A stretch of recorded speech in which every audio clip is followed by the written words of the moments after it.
Halo anak-anakku sekalian. Wow, selamat pagi, selamat hari Minggu. Gimana kabarnya hari ini? Baik? Coba Kak Dora lihat. Wow, dari yang kecil sampai yang besar semuanya udah pada siap ibadah. Mantap. Ayo semuanya, Kak Dora ajak kita untuk siapkan diri kita. Kita mau ibadah hari ini. Kita mau saat teduh. Saat teduh kita mulai.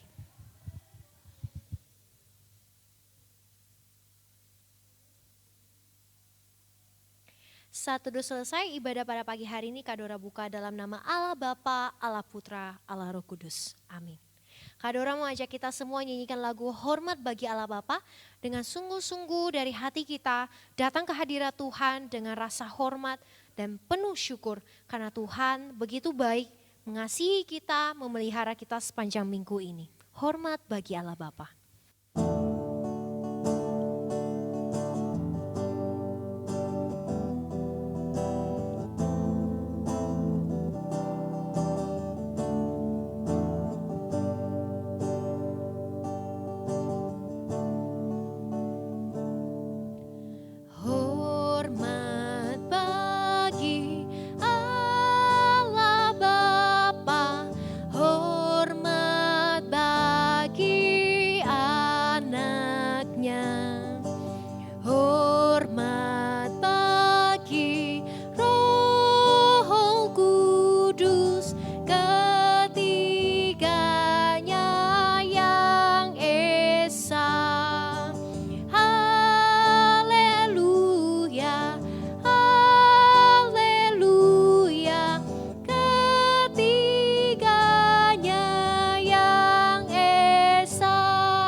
Ajak kita semua untuk lipat tangan, tutup mata, kita berdoa. Tuhan, kami bersyukur dan berterima kasih untuk hari ini.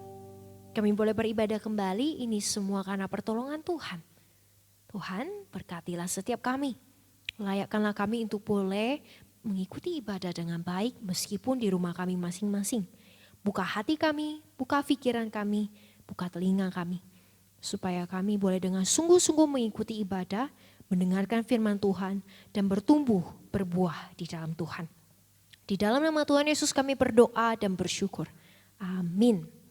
Nah, anak-anak sekalian, kita kemarin kan sudah ibadah Natal sekolah minggu ya. Wah, senang banget, ramai banget yang di sini walaupun berjarak-jarak ya. Dan di rumah juga Kak Dora percaya anak-anak yang tidak ikut ibadah Natal di gereja pasti begitu semangat mengikuti ibadah Natal di rumah.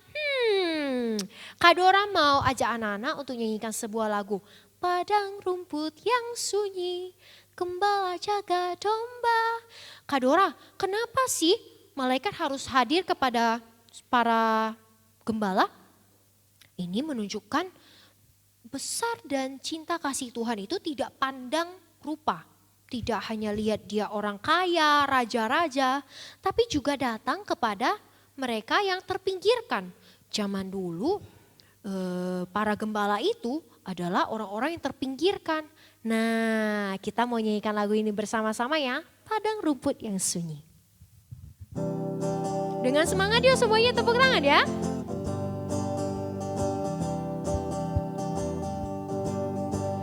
Padang rumput yang sunyi, gembala jaga domba. Tiba-tiba berbunyi suara malak di surga. Malaikat bersoraklah, bawa berita gembira. Yesus Kristus telah lahir dalam kota Betlehem.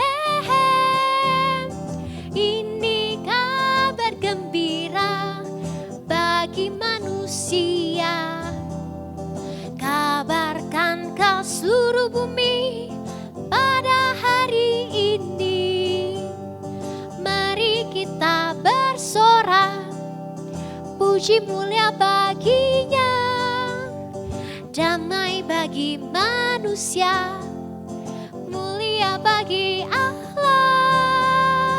Sekali lagi ya, dengan lebih semangat ya kita nyanyikan lagu ini. Padang rumput yang sunyi, gembala jaga domba. Padang rumput yang sunyi, gembala jaga domba. Tiba-tiba berbunyi suara malak di surga. Malaikat bersoraklah, bawa berita gembira. Yesus Kristus telah lahir dalam kota Betlehem. Ini kabar gembira bagi manusia. Kabarkan ke seluruh bumi pada hari ini. Mari kita bersorak, puji mulia baginya, damai bagi manusia, mulia bagi Allah. Luar biasa ya, Yesus lahir ke dalam dunia bukan hanya untuk orang yang hebat, bukan hanya untuk orang yang kaya, bukan hanya untuk orang yang luar biasa, tetapi kepada kaum-kaum yang terpinggirkan, kaum-kaum yang terlupakan, Yesus hadir di sana. Dan Kak Dora mau ajak kita semua, ini kan sebuah lagu lagi. Kak Dora mau tanya, apa sih Natal di hatimu? Kado? Pesta? Makanan? Atau Yesus di dalam hatimu? Anak-anakku sekalian, Natal bukan hanya karena pesta, bukan hanya karena hadiah, bukan hanya karena nyanyian pujian.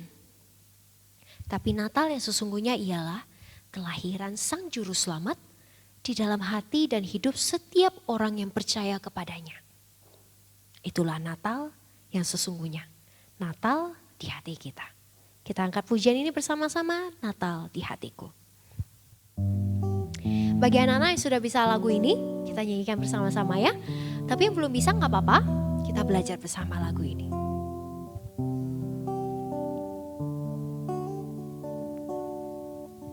Seperti palungan, layakkanlah hatiku menyambutmu Tuhan. Seperti emas kemenyan dan mur, biar hidupku berkenan padamu. Seperti palungan, layakkanlah hatiku menyambutmu Tuhan. Seperti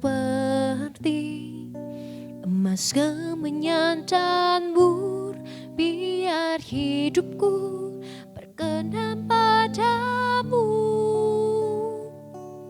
Sebab Natal takkan berarti tanpa kasih-Mu. Lahir di hatiku hanya bersamamu, Yesusku, rasakan selalu indahnya Natal di hatiku.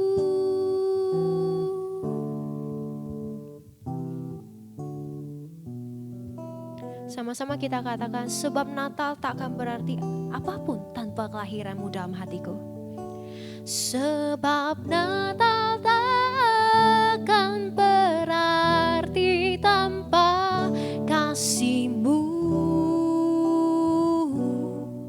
Lahir di hatiku hanya bersamamu, Yesusku, rasakan selalu indahnya Natal di hatiku. Selamat mendengarkan cerita firman Tuhan, anak-anakku sekalian. Tuhan Yesus memberkati. Nah, shalom adik-adik. Nah, nggak terasa ya, 5 hari lagi kita akan tanggal 25 Desember. Nah, kalau udah tanggal 25 berarti hari apa? Hari Natal. Nah, adik-adik, Kak Febo mau bilang, sebelumnya kalau kita merayakan Natal, apakah kita senang? Tentu semuanya senang dong. Senang ngapain? Mungkin ada yang senang dapat baju baru, mungkin juga ada yang senang, wah dapat hadiah. Mungkin juga ada yang senang, wah karena ini liburan. Nah adik-adik tentu kita punya kesenangan-kesenangan tertentu, sesuatu yang lain ketika mengadakan Natal. Ada yang juga yang mungkin senang karena, wah Natal ini waktunya kumpul keluarga. Nah adik-adik tahu nggak? Dulu kurang lebih 2000 tahun yang lalu, Natal itu dimaknai dengan yang namanya kesederhanaan. Apa itu kesederhanaan? Maksudnya adalah Natal yang pertama dirayakan bukan dengan hadiah, bukan dengan liburan, bukan juga dengan kumpul keluarga, tetapi dirayakan dengan yang namanya kesederhanaan. Kenapa? Karena ada seorang anak, yaitu Allah sendiri yang turun jadi manusia di satu kota kecil yang namanya Bethlehem. Adik-adik, Kak Febo mau tanya dulu, kalau seandainya adik-adik disuruh pindah dari Pontianak ke satu kota atau ke satu daerah yang lebih kecil atau lebih ke desa gitu ya, apakah adik-adik mau? Misalnya dari Pontianak adik-adik bilang sama orang tua atau orang tua kalian bilang, ayo pindah ke desa.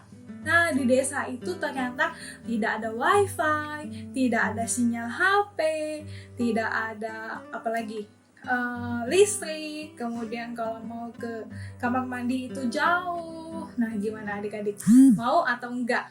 Nah misalnya juga ternyata kalian harus pindah dari satu tempat ke tempat yang lain, ke desa itu, berarti kan temennya juga harus ganti, berarti kan harus adaptasi lagi. Gimana rasanya? Lebih enak tinggal di kota atau lebih enak tinggal di desa atau di tempat yang kecil? Tentu kalau Kak Febe lebih enak tinggal di kota lah ya. Kenapa? Karena bisa pergi ke mall, bisa jalan-jalan, semuanya sudah ada listrik, ada wifi, begitu ya. Tinggal di desa ya enak juga, tapi tentu harus adaptasi lagi karena ada banyak hal yang kita harus pelajari lagi. Nah, seperti Tuhan Yesus juga. Dia itu ketika di surga, semuanya mulia, semuanya bagus, dan Allah itu bisa semuanya. Tetapi kenapa Allah itu mau jadi manusia, jadi seperti kita, dan kemudian jadi seorang bayi yang kecil, yang tanda kutip tidak bisa apa-apa waktu itu.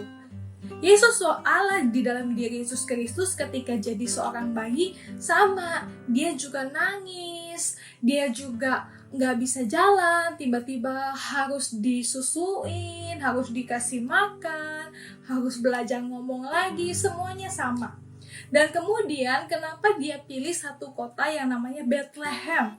Nah kota ini ternyata adik-adik, kota Bethlehem itu kota yang sangat kecil dibandingkan dengan Yerusalem. Kalau Yerusalem ini seperti Pontianak. Nah Bethlehem ini seperti satu desa yang kecil, yang kadang-kadang nggak dianggap dan orang kadang-kadang nggak mau tinggal di sana.